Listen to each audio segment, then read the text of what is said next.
नमस्कार साथियों, जय हिंद, जय भारत।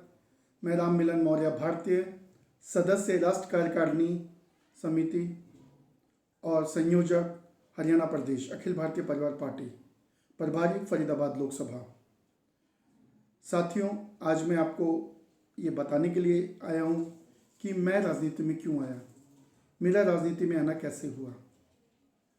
दोस्तों, होता क्या था कि जब कभी किसी के ऊपर अत्याचार होता था, किसी के साथ गलत होता था, तो मैं बर्दाश्त नहीं कर पाता था, मेरा खून खौल उठता था। आज अगर हम देखें तो राजनीति में इतना भ्रष्टाचार है, इतना करप्शन है, नेता इतना भ्रष्टाचार, इतना करप्शन करते थे। जब कभी मैं उनको टीवी पे पहले देखा करता था दोस्तों, तो उनको इतना कोसता था कि कितना करप्शन और कितना भ्रष्टाचार ये करते हैं। कभी कभी मेरे मुंह से गालियां निकल जाती थी, न चाहते हुए भी गालियां निकल जाती थी उनके लिए, कि इनको कितना भ्रष्टाचार करने की आवश्यकता है। कहीं सुनता था हजार करोड़ों, कितने हजार करोड़ों के घोटाले हो रहे हैं, कहीं पे लाखों करोड़ का घोटाला हो रहा है। दोस्तों, ये रकम सुनने में बहुत अजीब लगती है, लेकिन वास्तव में इस तरह के घोटाले हुआ करते थे। अंदर से आत्मा बहुत कोसती थी, लेकिन कर क्या सकते थे। मैं मजबूर था, क्योंकि मैं कॉमन आदमी हूँ, एक कॉमन मैन दोस्तों। लेकिन मैंने फिर ठाना कि कम से कम जो कुछ मेरे से हो सकेगा, मैं अपने स्तर पे भ्रष्टाचार को कम करने का प्रयास करूंगा। लेकिन उसके लिए किया क्या जाए दोस्तों। फिर मुझे मेरे सौभाग्य से मुझे मीडिया में काम करने का मौका मिला। मैंने मीडिया में काम करना शुरू किया, ताकि मैं अपने स्तर पे जो भी संभव हो पाए मैं भ्रष्टाचार को रोक सकूं। जो ज़रूरतमंद हैं, जिनके साथ गलत होता है, मैं उनकी कुछ मदद कर पाऊँ। और दोस्तों, 2006 में मैंने मीडिया की शुरुआत किया। तब से लगभग 14 सालों से मैं क्षेत्र के लोगों की जो भी समस्याएं होती है उनको उठाने का प्रयास करता हूँ और उनको दूर करने का प्रयास करता हूँ। लेकिन उसके बावजूद भी मैंने देखा कि मीडिया में रहकर सिर्फ हम लोग छोटी छोटी लोगों की ज़रूरतों को पूरा कर सकते हैं। छोटी छोटी समस्याओं को उठाकर हम उनको प्रशासन से, राजनेताओं से कहकर उनको दूर करवा सकते थे। लेकिन जो ओवरऑल जो भी भ्रष्टाचार होता था, उसकी बदौलत पूरे देश में, शहर में, क्षेत्र में विकास कार्य नहीं हो पाते थे। और इसका सबसे बड़ा कारण भ्रष्टाचार था, क्योंकि ये भ्रष्टाचार राजनीति की बदौलत, कुछ भ्रष्ट राजनेताओं की बदौलत पूरी राजनीति में फैला हुआ था। लेकिन सवाल यह था कि राजनीति से भ्रष्टाचार खत्म कैसे हो, क्योंकि जब तक राजनीति से भ्रष्टाचार खत्म नहीं होगा, तब तक देश से भ्रष्टाचार खत्म नहीं होगा। मेरी अपनी ये व्यक्तिगत सोच है, जब तक राजनीति में अच्छे लोग नहीं आएंगे, तब तक देश से भ्रष्टाचार खत्म नहीं होगा साथियों। और देश की राजनीति से भ्रष्टाचार खत्म करने के लिए देश के बुद्धिजीवी वर्ग और पढ़े लिखे युवाओं को आगे आना होगा साथियों। मैं अरविंद केजरीवाल जी से बहुत प्रभावित था। उन्हीं दिनों की बात है कि मेरी जानकारी में पढ़े लिखे व्यक्ति राजनीति में आए, और उनकी एक बात वो कहते थे कि मैं राजनीति करने नहीं आया, राजनीति के तरीके को बदलने के लिए आया। दोस्तों, इस बात ने मुझे बहुत ज़्यादा प्रभावित किया, और जंतर मंतर पर अन्ना जी का और इनका धरना प्रदर्शन था।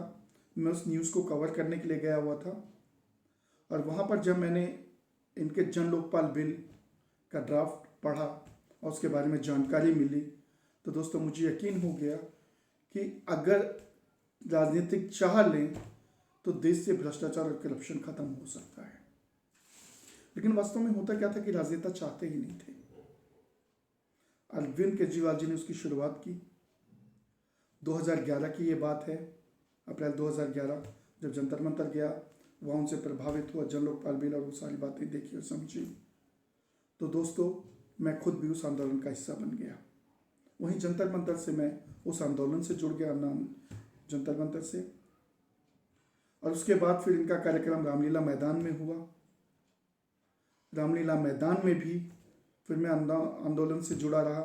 और लगातार उनकी न्यूज़ें कवर करता रहा और ज़्यादा प्रभावित होता गया उनके इस मसौदे से, उनके इन विचारों से, और धीरे धीरे आगे बढ़ता गया। 2012 में फिर इन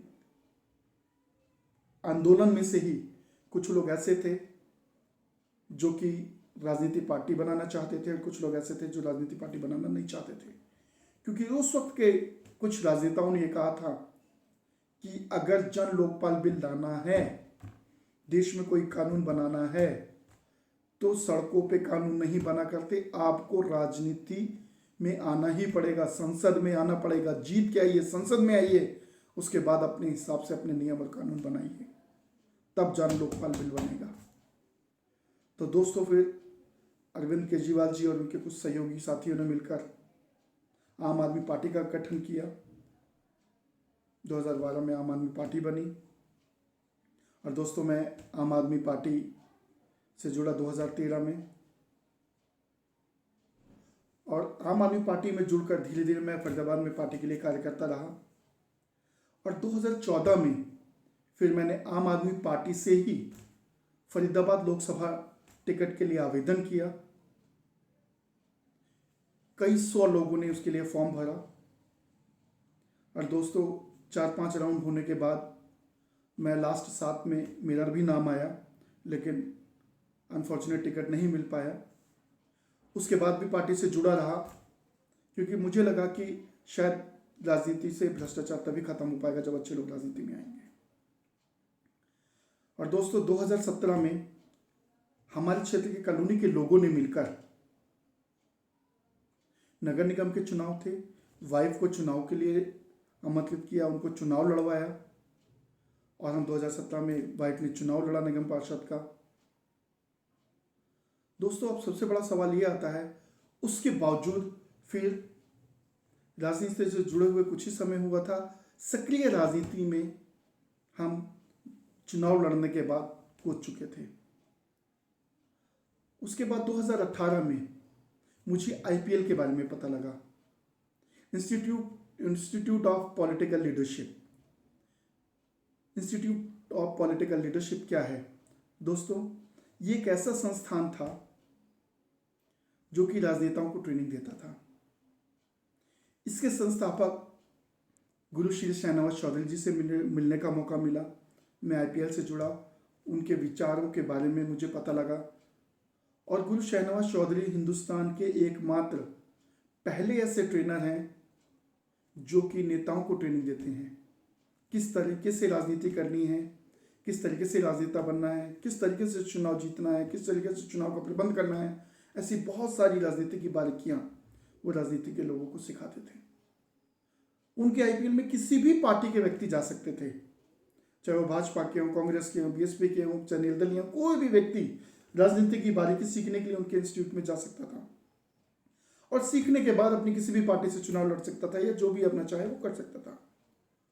दोस्तों जब मैं जुड़ा तो मैं भी इसी सोच के साथ आईपीएल में गया था, क्योंकि मैं मीडिया से था।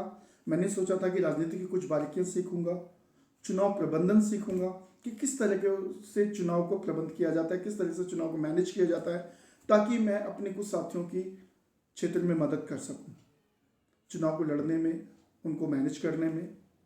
इसी उद्देश्य के साथ मैं राजनीति आईपीएल में गया था।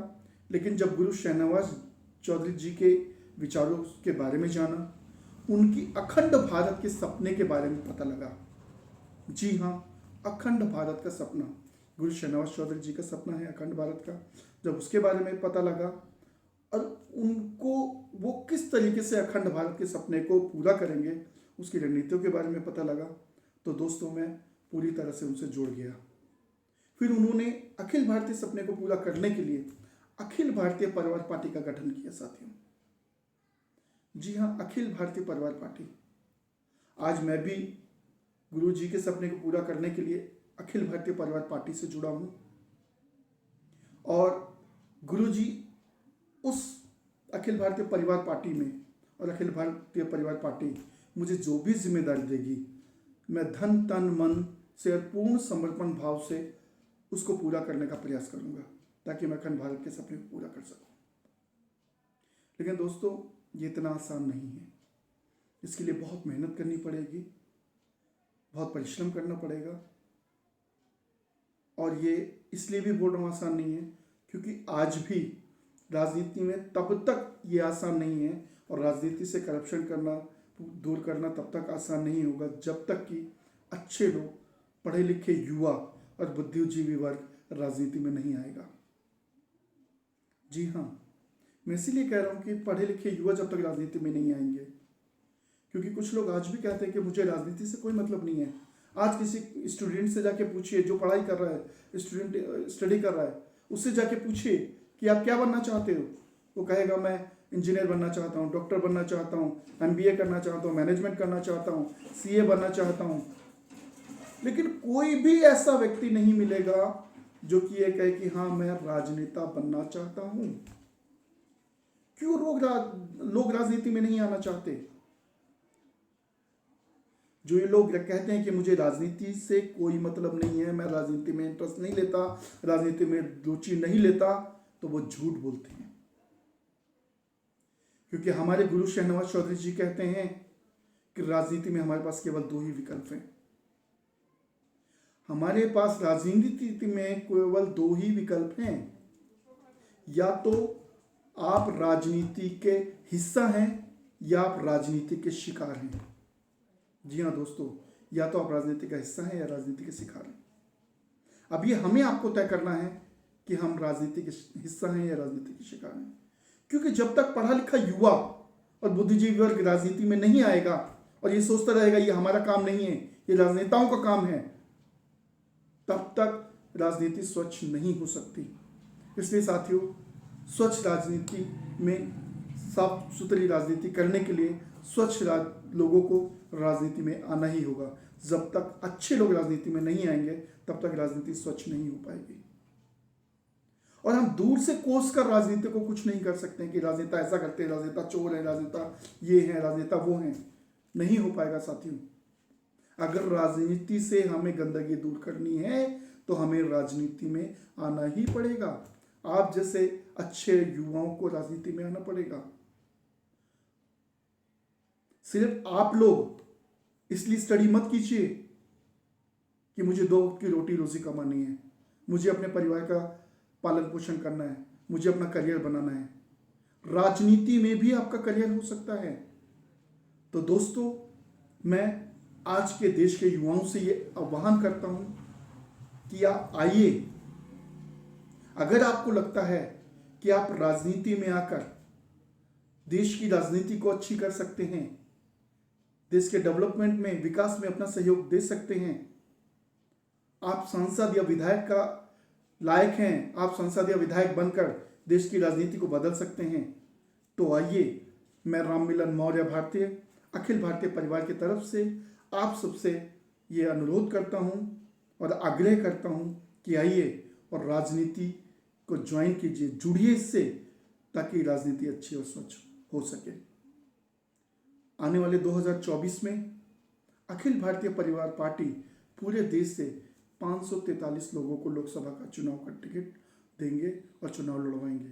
जो भी मेरे साथी आना चाहते हैं वो आइए। उसके कई चरण हैं। आपका पहले टेस्ट होगा, साइकोमेट्री टेस्ट होगा, इंटरव्यू होगा, उसके बाद सिलेक्शन होता है, तो फिर आपको मौका दिया जाएगा। आप सांसद या विधायक के लिए जो जिस लायक भी आपको लगता है आप आइए और अखिल भारतीय परिवार के साथ जुड़िए और देश में विकास के लिए अखिल भारतीय परिवार से जुड़िए। जय हिंद, जय भारत साथियों।